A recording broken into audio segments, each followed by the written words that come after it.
So that brings us, it's a good transition, to Comte, Auguste Comte. So we are at the corner of the 18th and 19th century. And Auguste Comte is the one who expressed the most clearly the positivism. So that's the birth of the positivism. First, what is positivism? Is the idea that there is a circularity of theory and observation. That's, in a sense, the positivism. So now we are answering to our colleague question. You have the hypothesis. From this hypothesis, you can go to the observation. From this observation, you can go to the hypothesis. So observation to hypothesis, that is deduction. And actually, you infer something. I have an object, I observe it, or a phenomenon, I observe it, I deduce. So it's an inference. So the hypothesis and the inference is, if that idea is the result of an observation deduction, it's an inference. If it is the starting point, then it is a hypothesis. And if I have a hypothesis, I can do induction. And then the observation that I will do will eventually validate or invalidate my hypothesis. So you realize that the two objects or the two concepts are totally connected to each other. It's a very circular thing. So that's the birth of the modern science. The positivism explained to everyone that every progress in scientific knowledge is about that constant loop and retroaction.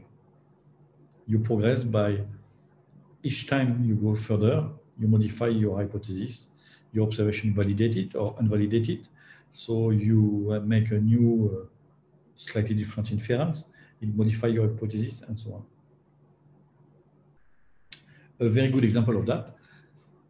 And you see that we are not so far now from today's time. We are already in the 1800, so 19th century, in the middle of the 19th century, was the discovery of Neptune.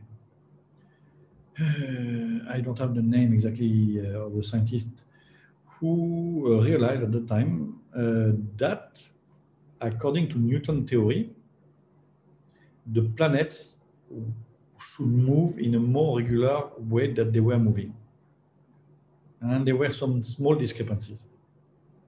So what that scientist inferred, he said, what we observe can only be true if there is another planet.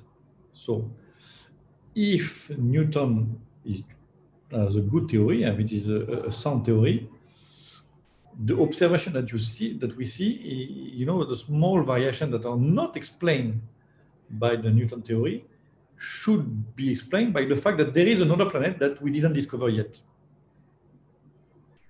And if we discover it, or if we discover that there is no other planet, then we either will prove that Newton theory is sound, or we'll prove that there is some error in it.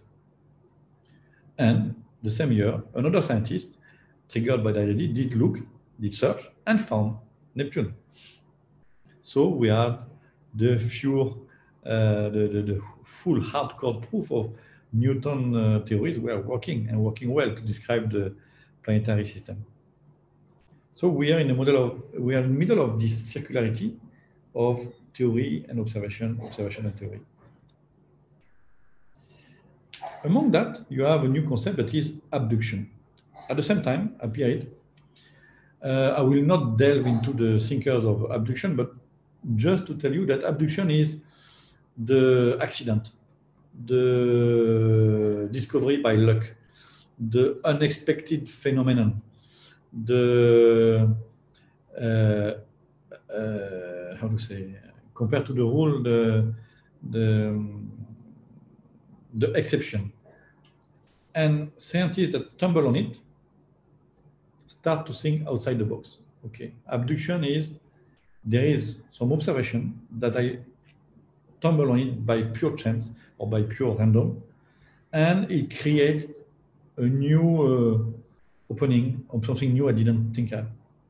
So basically, it's another way of connecting induction and validation and deduction. They are not only, you have also fundamentally the abduction is if you have an open mind, open to all possibilities beyond the hypothesis that you have now, beyond your vision of the world now, if you have a very childlike vision of the world, ready to accept new stuff, very even fundamental challenges on your theory that sounds to you to be really proved, you may be able to discover new stuff.